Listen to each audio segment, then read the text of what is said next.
Hello everybody. So as promised from last week, we are shooting a video here introducing you to some of the tools that I use here in the office. Now, forgive me if the audio quality dips a little bit. I wasn't able to make the new microphone I have work with the setup that I'm trying to get for this shot, so just bear with me. Now, I could shoot and probably will shoot a video on each piece of equipment I have here in front of me at some point here in the future. This video, the point of this particular video is just to introduce these items to you to make sure that when you come into my office, you at least have a vague idea of what these things may be and why I might be using them with you. So we're just going to kind of go right down the line here, starting with the tape, going to the instruments, and then finishing up with the cups over here.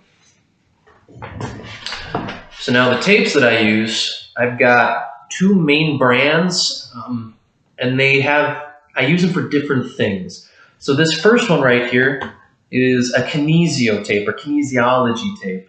The brand is called Rock Tape, which some people may be familiar with. They started over in Minnesota. And this is great in two ways. So it's great if you have a little bit of surface pain, like right on the skin. What the tape does is it's kind of like if you heard the old adage, hey, if this hurts, just pinch this over here. It's giving your body a different kind of stimulation to kind of take your brain off of the area that really hurts. So it's good in that regard.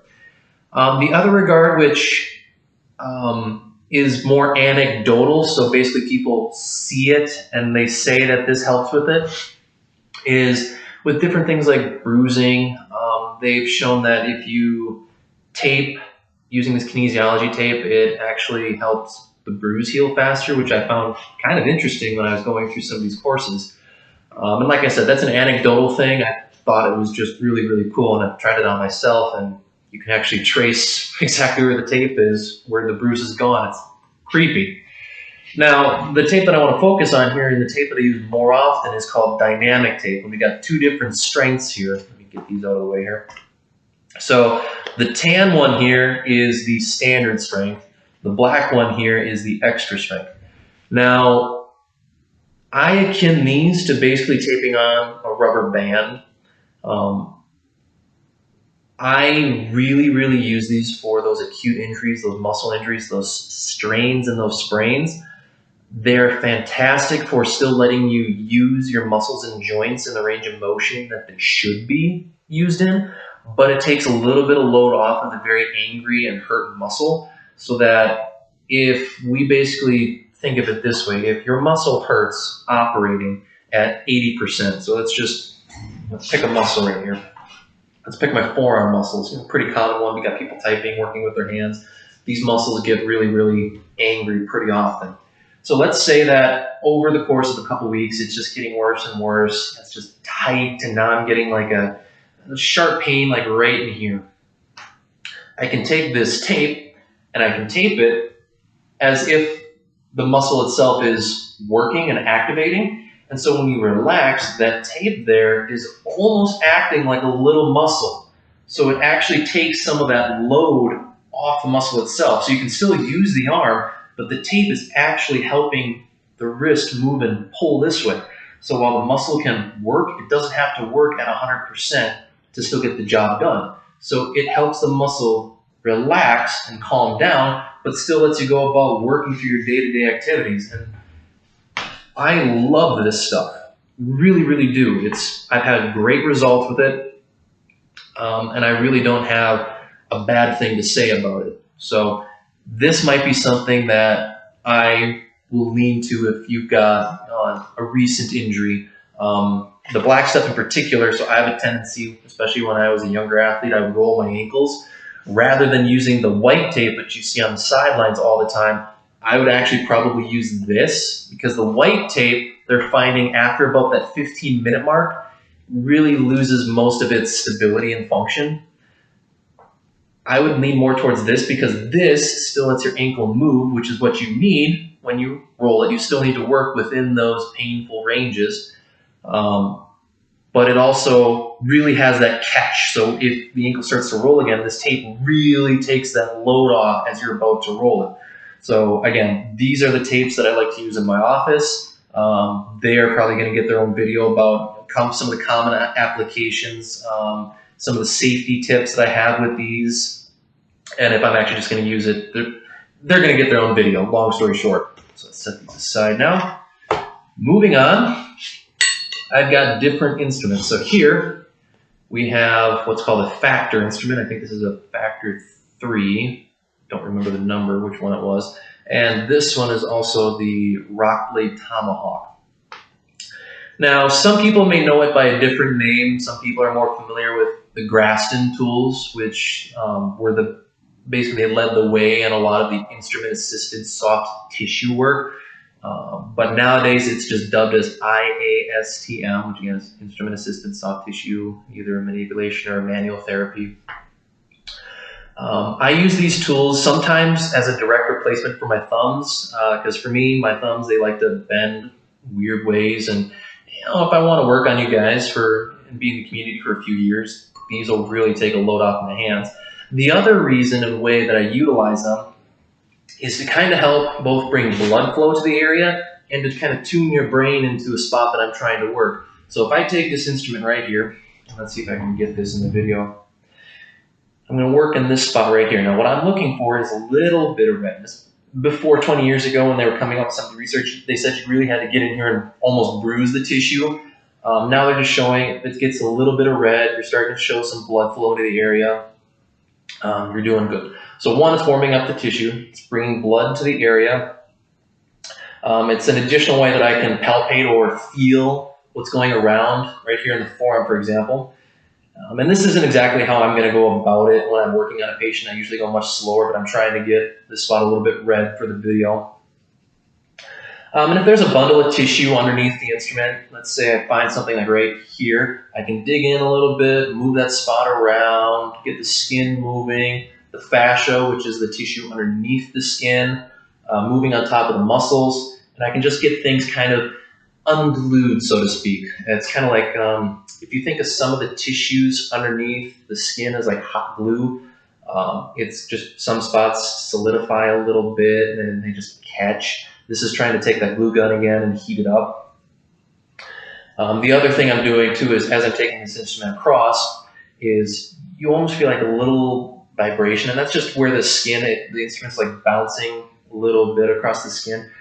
It's basically focusing the mind in on the spot. So a lot of the times with injuries, in order to protect the area, your brain does something called desensitize and downregulate the spot because it's going under healing, which is good when you have an injury. But especially 2-3 weeks after something that's minor and it's still kind of bugging you, we need to turn the brain back onto that spot again, especially if we're going to go through rehab exercises. So we warm the tissue up, get the blood flowing, tune your brain into the spot saying this is the spot we're going to work now. And it really primes the area for rehab exercises. So now I don't know if you can see that.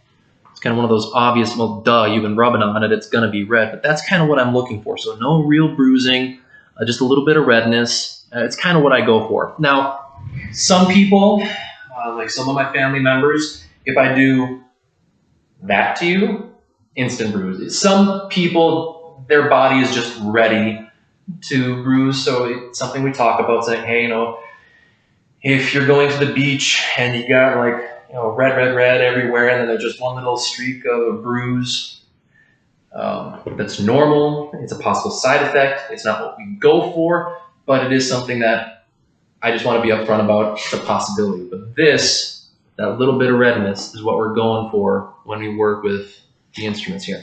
And I got different ones depending on the different body parts. There's no real say on which spot or which area I might use one tool over the other. It's pretty much what spot fits my hand the most as I'm working whatever area you have. So I've got some larger instruments in there. These are my smaller ones, so it helps me really get into the finer tissues and the smaller tissues. Those are typically more tender. And same thing as the tape, they're probably going to get their own video too. Now, moving on to the cups. So cups became really popular when Michael Phelps kind of came out and basically said, yep, I got spots all over my body. These are cups, they're cupping. I'm an Olympic athlete. And all of a sudden it's like, Olympic athlete, I want cups done to me. So cupping really took off a little over a decade ago. Now, there are different ways and methods when you go about cupping or cupping manual therapy. You've got what's typically more associated with acupuncturists, which they'll take a cup and they typically leave it on an area for an extended period of time. And I'm not going to speak on behalf of acupuncturists. I don't know what they do, and I'm not qualified to speak on what they do. So I'm just giving an outside understanding to kind of differentiate from what I'm doing. So they'll leave it on a spot to bring blood flow to the area and treat the way that they're treating, which, again, it's their method of treating. My method is more of a dynamic cupping method. So what you might see is I might take this cup, and again, let's use this spot here, take it, put it on an area that, as we went through the exam, we figured out, I need to help the tissue in this spot move. And I put it on the skin. Now, I do a couple things from here. First things first, I double check whatever I felt throughout the exam. So with the cup on, it's hard for me to grab skin and kind of feel what's going on underneath. This literally adds a handle for me to kind of feel what's going on. So I check the tissue to see if I can get this bit better, how it moves. So I can move the cup up and see if there's any hang-ups in there in that direction. I can push it down to see if there's hang-ups in that direction. Same thing this direction, same thing that direction. Or if I twist it one way or the other, checking for those real hang-ups that might be one of those background causes for pain or dysfunction. I can also check it as I lift straight up here. So that's one way, is just assessing some tissue. I could also do it where I can take let's say a second cup right here, and I can say, hey, we're working on a bicep curl, bring this cup to this cup, so you really focus on, okay, we're just doing this for a rehab exercise. That's another way we can use the cups. The third way, the more common way that I will start a patient off with, is I'll also put a little bit of lotion around the area that I'm going to work. And I'm going to go off screen for a second here.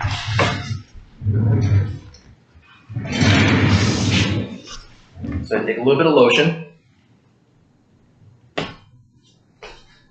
take that cup, get the edges of the cup on the lotion, make sure that the area has got the lotion spread out, and then I put the cup on the skin again. Now, from here, I can actually glide the cup, it's a little tender on me too, down and up on the skin. And now what that does is right on the rim of the cup out here, as it's sticking to my skin, it creates a little bit of a compression force. So like somebody's taking your thumb and digging in that spot as I'm moving around, which most people, it feels good. Right here in the bell of the cup, that well, it actually creates a decompression. So you're getting that combination of compression right around the rim and then decompression right here in the well. So that combo really helps the skin move and the tissue and the fascia move. So if I basically take 2 sheets of paper, 2 layers right here, and let's say, we're supposed to have a little bit of gap and fluid and good stuff is supposed to be flowing between the 2 sheets here. Well, there might be one area where it's just kind of gummed up and blocked. And I can try and use an instrument, I can try and use my hands, it's just not letting go. If I drag that cup along here, it kind of creates that undulating effect because you compress, then you decompress. So it can help that tissue move as we go about here. If we do it on a completely healthy tissue, it compresses, comes across, compresses this area, then it immediately decompresses again. So my knuckles would be where the well is, my fingertips would be where the rim is, that's going across. Again, it'll decompress that spot, and then same thing, next spot, compress, compress, decompress, and you just kind of create this wave effect that a lot of tissues really seem to enjoy. One of the side effects with this one, you might get one of those Michael Phelps cup spots, and you can kind of see it right here on my skin. So that's a rough overview of cups and cupping and dynamic cupping. And there are plenty of different things that I can do with these. This is just meant as an introduction, and I'm still running long. I've almost hit 15 minutes here. So each one of these will get its own video in the future.